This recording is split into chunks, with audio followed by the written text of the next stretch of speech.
Welcome to the arena. My name is Greg Sindelar, and today we have a very special guest, the 74th Governor of Virginia, Glenn Youngkin. Governor, thanks for being with us Greg, today. so much fun to be with you here in Austin, Texas. My wife's from Austin. I went to college in Texas, and to be here with you all is such an honor and a privilege. So thank you for having me. Well, Virginia's done a lot for Texas, so we're grateful for you taking some time to be here. Stephen F. Austin's from Virginia. Sam Houston's from Virginia. My wife is from Texas and is back in Virginia, so it's all good. I always say all great Texans eventually come home to Virginia. That's right. My former boss, Kevin Roberts, is now back there in Virginia as well. That's exactly. Right. Well, Governor, I wanted to start off. You mentioned you went to college here at Rice University in Houston. You played basketball. Tell us a little bit about what brought you all the way to Texas for college and what it was like playing basketball in the Southwest Conference in the 80s. Yeah, it was amazing. I grew up in a family like a lot of families in Virginia and America. We had ups and downs. And when I was in 7th grade, my dad lost his job and my family kind of got turned upside down. And my mom did what so many moms do, is she grabbed our family and said, I got this. And she moved us from Richmond, where we were, down to Virginia Beach, and we kind of started all over again. And I had to get a job. I got a job at a diner down at the beach, started out washing dishes and ended up getting promoted to be the breakfast cook, which was great. But I learned one thing, which is how to work hard. And basketball was my ticket.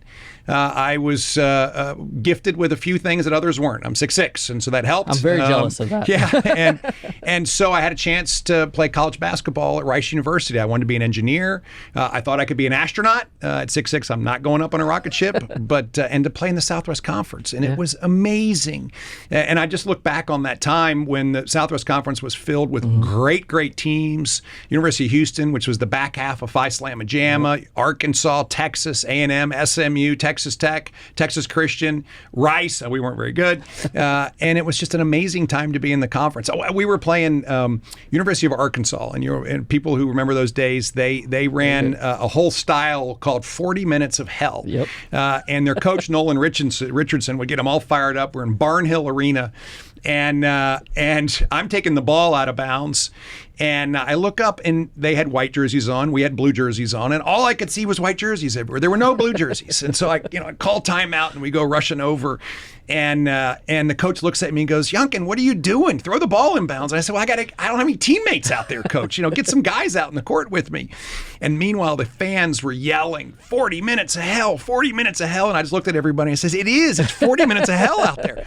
It was just great time to be in the Southwest Conference and playing sports. Well, I think that probably really prepared you for the business world and then obviously the political world, which can seem like maybe 40 years of hell in a couple of years. No, it's great. It really is. I've just absolutely loved it. I was in the world of business for 30 years. I started out in a firm called the Carlyle Group, and it was small, and the firm grew, and I grew in it, and I had a chance to lead it, and it was really my dream job. I mean, of course, grown up, as I said, in a pretty typical family with ups and downs, and to have a chance to run that kind of firm was really a dream come true. But I woke up in 2020 during COVID and really saw Virginia heading in such a direction that I didn't even recognize her. The Democrats had full control of every one of the big elected seats: governor, lieutenant governor, attorney general. They had a majority in the House and a majority of our Senate. And they had taken Virginia to a place that I didn't recognize it. And Virginia was really stumbling. And so we went to work. But I was really pleased that when I asked my wife if she would support me running for governor on a Friday night in July, after she stopped crying, she said, "Yeah, let's do this." And she looked at me. She said, "I just want us to do it one way, and that's the right way." And I tell you, she's been an amazing partner for me through all of this. And it's fabulous to have someone who's just so grounded in common sense, conservative principles like Suzanne is, but also who believes in what we're doing, and then finally is a partner in everything we do. She's been great. Yeah. Well, she is a Texan, so naturally. Well, so Virginia, as we talked about just a second ago, a lot of great people have come out of Virginia. What do you think has really contributed to its outsized impact, not only on the country, but even places like Texas? We feel the impacts that Virginia's had. Yeah. Well, thank you for saying that. If you hadn't, I was going to remind you. And I always, anytime I give a speech, particularly on the East Coast, I always say, for those of you that hail from the other 12 former colonies, it all started in Virginia.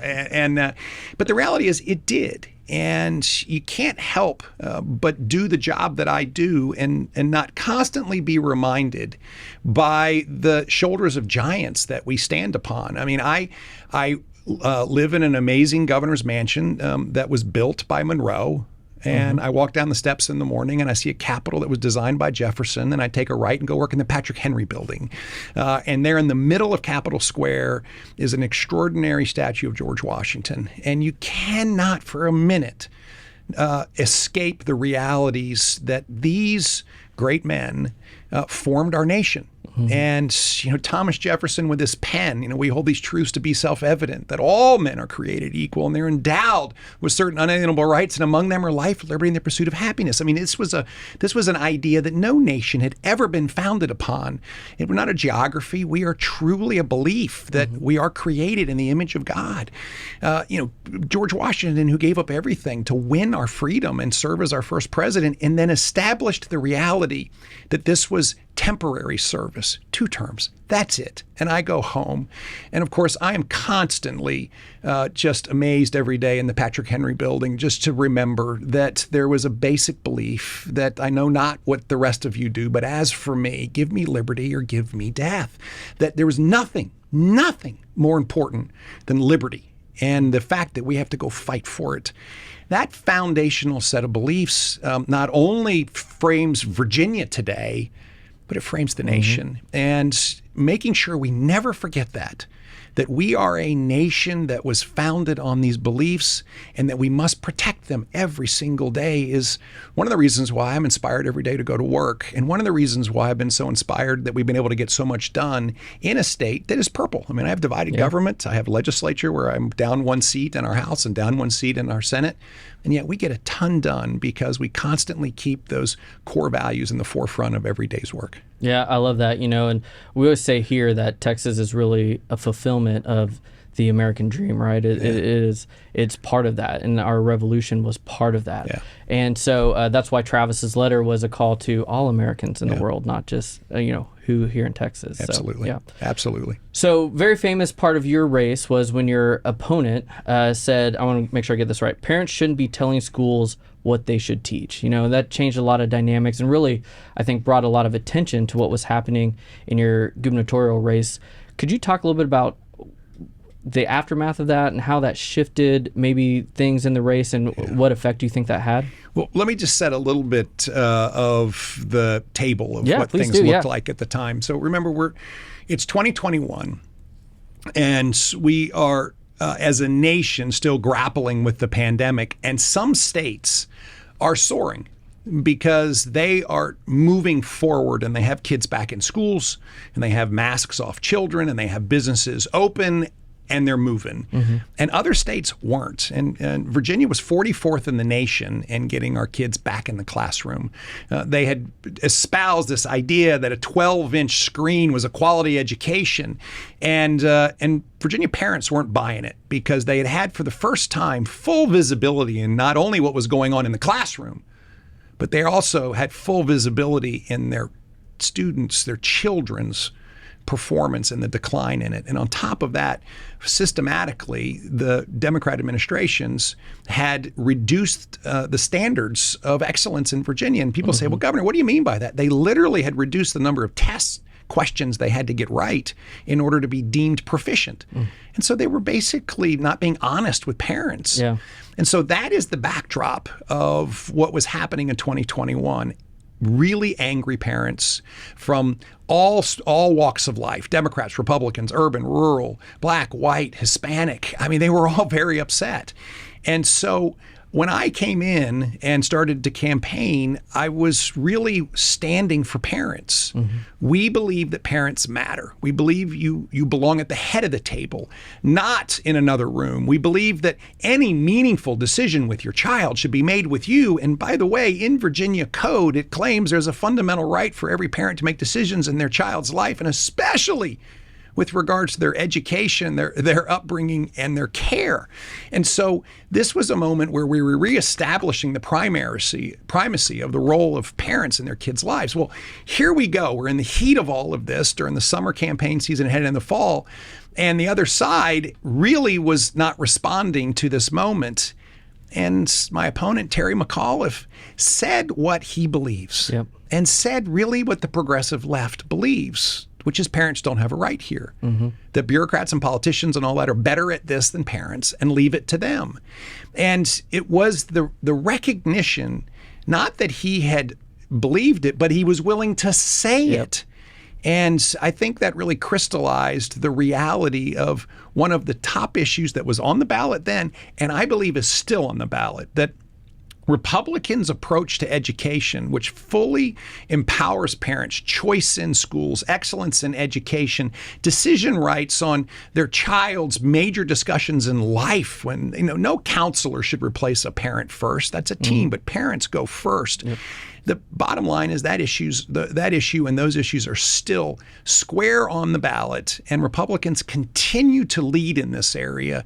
And I believe that the future of education is one that should be about parents and excellence and choice and multiple pathways and a recognition that we have to stand up for our kids and teachers. And what I often find is that the other side tries to pit teachers against Republican candidates. And the reality is great parenting and great teaching are the two biggest contributors to a student's success. And we have to make sure we do both. Yeah, well, amen. We might get you on the road here in Texas spreading that message along with Governor Abbott, who's been beating the same drum. And, we've seen that here in Texas.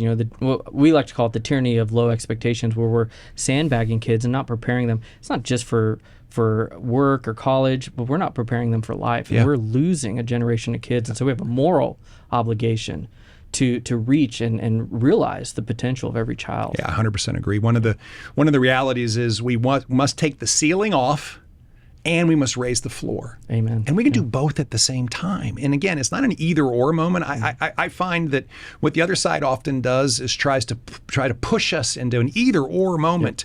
And I remind everybody, this is a time for both and. This is a time for us to recognize that we can raise the ceiling and have expectations of excellence, and we can raise the floor and provide those support systems that enable children who are suffering from extensive learning loss that was brought on by bad policies during the pandemic, and they need help. We can do both, and we can provide choice and alternative avenues for families in our educational system, and we can have excellent public schools. There's not an either or here. And that is the system that we must continue to advocate for and to build. And the other side doesn't like that because that doesn't fit their narrative. Yeah, no, that's exactly right. Amen. Well, I want to switch gears just a little bit. Obviously, as governor, you really focused on improving the business climate in the state. And I think you've really, probably more than what we've seen in Virginia in the past, kept that kind of top of mind. It's one of the things here we pride ourselves in Texas as being a very business-friendly state. Governor Abbott and before him Governor Perry really led the way on ensuring that. But what's been your approach of ensuring that Virginia keeps growing and continues to attract businesses? Well, foundationally, there's nothing more important than to unleash opportunity. And the most powerful words in the English language are "I love you," but right behind them are "you are hired."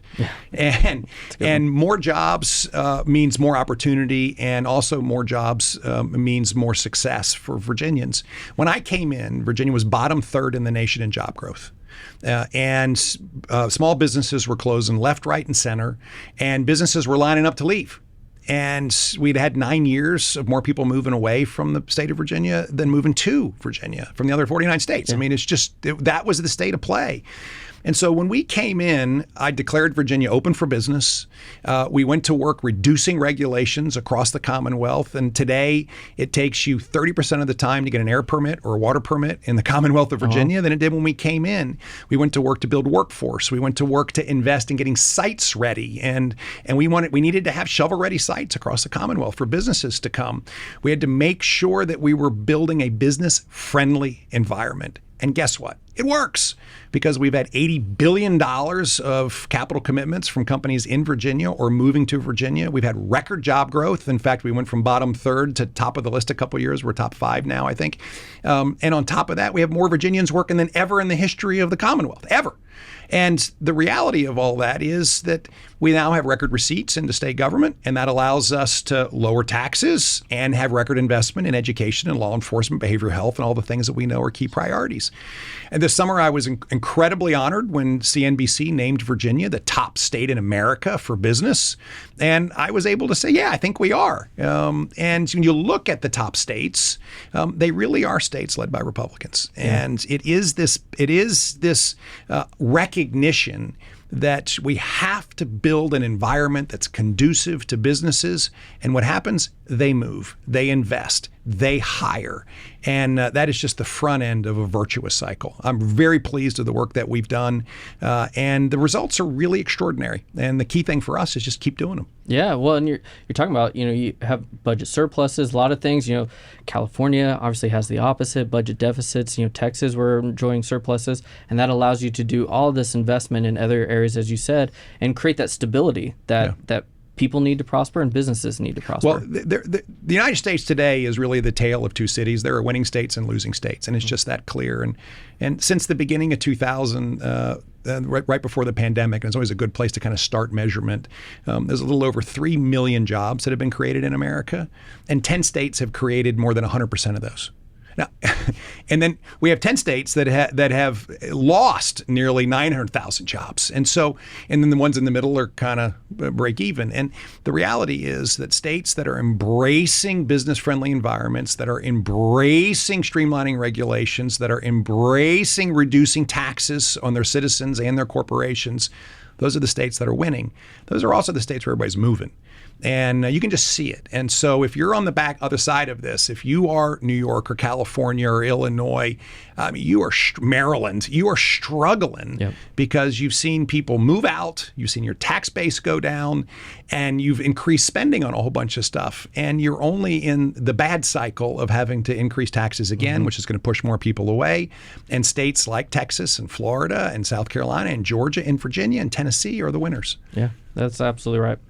Well, Virginia is also unique in its election calendar. So every time there's an election in Virginia, everyone's kind of paying attention because it's the one thing going on. And so with so many eyes watching, how have you approached kind of the election integrity issue, right? As we head into November, a lot of people are really focused on how we ensure that our elections are fair and free, but there's secure, right? Yeah. So how have you approached that in Virginia? Well, I have a basic belief that elections in Virginia should be decided by Virginia citizens, and elections in America should be decided by American citizens. And I, call me crazy, yeah, call me crazy, but I think that's a really important. Some people might, but it's an important place to get started. And from there, where do we go? Well, the first thing that we've done is make sure that our voter rolls are the cleanest in the country. And so I signed an executive order about a month ago that codified and increased the cadence to daily that we are scrubbing our voter rolls. And we're able to take our DMV data, Division of Motor Vehicles data, plus federal data, and find folks that are non-citizens and patch it up next to our voter rolls. And we found 6,300 people that are non-citizens that were on our voter rolls. And now I am instructed everybody to do that every day. I want that daily. Last year, we found 80,000 people who had sadly died who were on the voter rolls. Yeah. And the moral of the story is you got to go to work and scrub your voter rolls. Yep. The second thing that I feel so strongly about is that the process in an election has to be codified. And so I codified the process. I make them certify back to me that they are following the process. We have paper ballots. We have counting machines, not voting machines, that the drop boxes are secured and monitored 24/7, that the custody of the ballots follows the protocols so that we could have an audit if we want one. And most importantly, that we have all of this not only documented, certified back to me, and then clearly communicated that if you are a non-citizen and you are voting, you are breaking the law.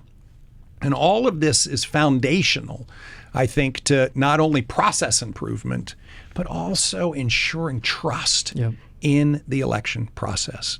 The campaigns are busy on a really important initiative that we did in Virginia in 2021 when I was a candidate. We called it 5,000 and 500. 5,000 volunteers trained to be election observers on the precincts where folks just need to employ them, and 500 lawyers who phone bank all during the early voting season and then election day to take concerns. And that allows people to go to work right away in case they need to intervene. Again, the elections can do a lot of this, and the Trump campaign's doing this. They're doing it in the big battleground states. They've in fact hired our team that we had back in 2021 in order to lead all this at the RNC. And so I think that's a really important step as well. So both things, what I can do as governor and then what campaigns should be doing as well.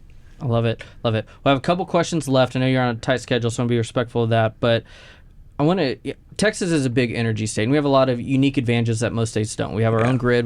We produce a lot of our own energy. We have obviously our own issues here, but Virginia is part of one of the national grids, and there's probably an outsized effect of national energy policy on Virginia. Can you talk a little bit about what is happening nationally when it comes to energy policy and how that's affecting energy prices and reliability and affordability? What a critically important question, because at the heart of economic growth and at the heart of U.S. strength is an energy policy that not only should have America be energy independent, we should be energy dominant.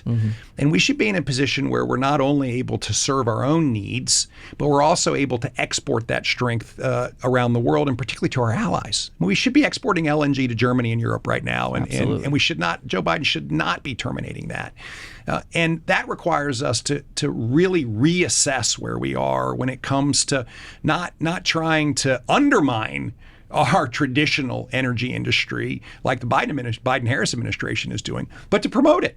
How about the idea that we want more natural gas around this country because it is the cleanest burning baseload fuel there is.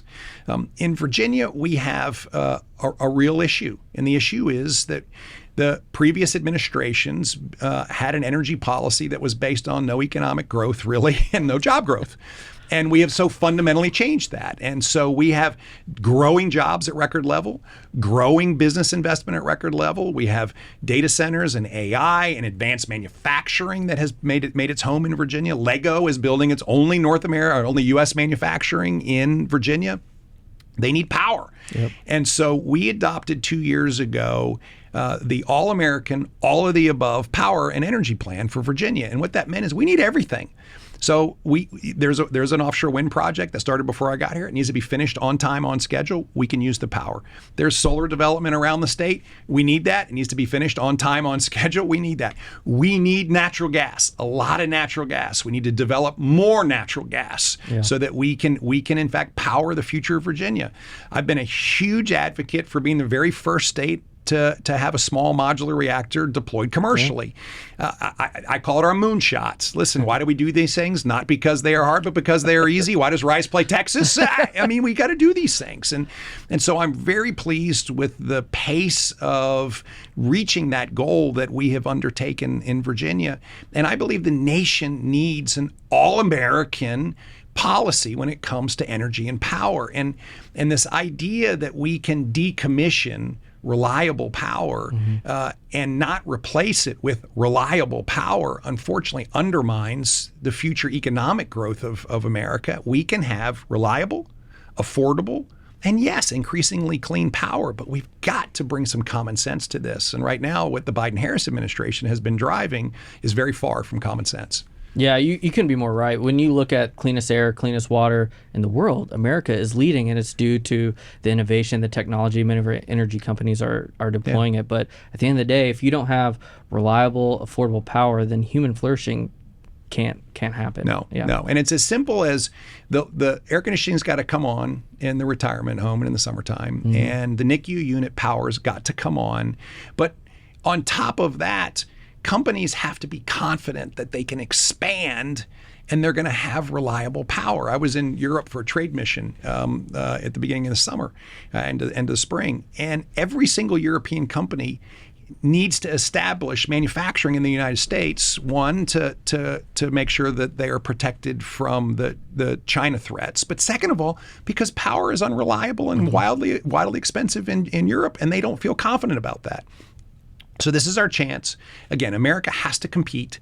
We have the best competitive cards we could possibly ever ask for, and we need to go get an all-American, all-the-above power policy and energy policy for the United States. Awesome. Thank you. Last question. You recently signed an executive order. We're going to go back to education. This is really important to me as someone who has 2 young girls, a preteen girl. I've read The Anxious Mind. But you signed an executive order, getting rid of cell phones in schools. Can you talk a little bit about what was behind that? Because there's a lot of discussion about how it affects kids, but also a lot of discussion surrounding, well, what if I need to get, I know what parents say, what if I need to get a hold of my kid in an emergency? And so what brought you to that decision? Well, first of all, just the data. And we've made huge progress in Virginia. We've been able to introduce multiple pathways with our version of charter schools, lab schools. We've been able to kind of blend the community college and high school so that students could go right to work with the industry recognized credential. We've really changed criteria in what is excellence, and so we've restored expectations and excellence. But the reality is there's been a fundamental pressure on our children in academic pursuits because of cell phones. And we've just watched test data over a 10-year period systematically decline across the country as cell phones have become more and more and more of a distraction in the classroom.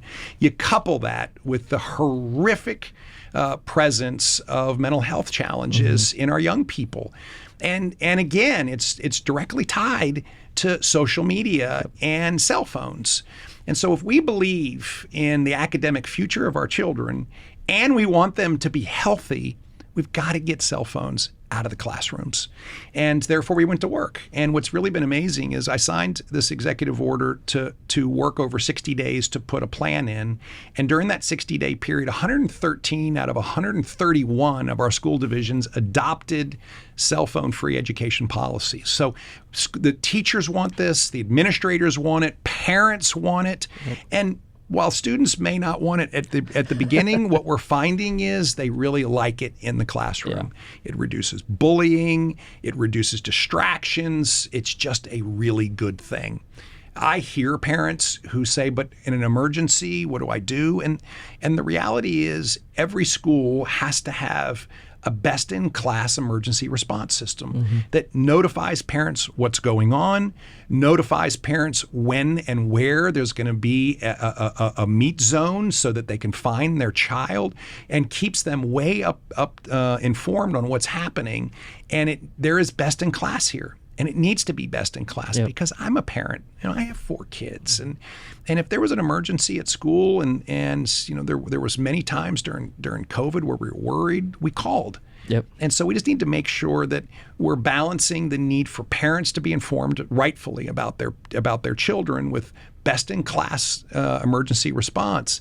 And the reality that we've got to clear the cell phones out of the education environment and allow our kids to be kids, allow them to learn, and allow them to be healthy. Yeah, that's fantastic. And it helps build the relationship back, or build back the relationship between parents and administrators and teachers again.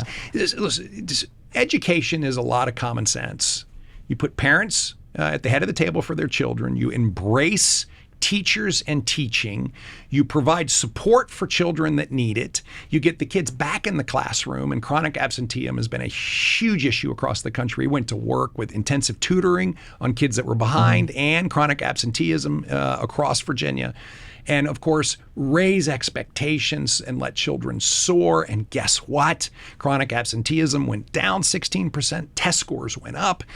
It works. And I just think this is a real important moment for us, that when we have the ability for parents to choose, we have excellence and expectations, we provide the support system, our kids will flourish. Fantastic. Well, Governor Youngkin, thank you for joining us. Thank you for being here in Texas, and thank you for all you're doing for Virginians and for the country, really. So thank you. God bless you for having me. I have to say, I've never felt more purposeful in my entire professional life, 30 years of business, and to have a chance to serve nearly 9 million Virginians every single day is absolutely amazing. And so I just thank God for putting me in this position, and I ask him for help every single day, and guess what? He shows up. And so thank you for having me here, and God bless you. Amen. Well, thank all of y'all for joining us. Thank you again to Governor Youngkin for being in the arena and doing what he's doing, and look forward to seeing y'all on the next episode.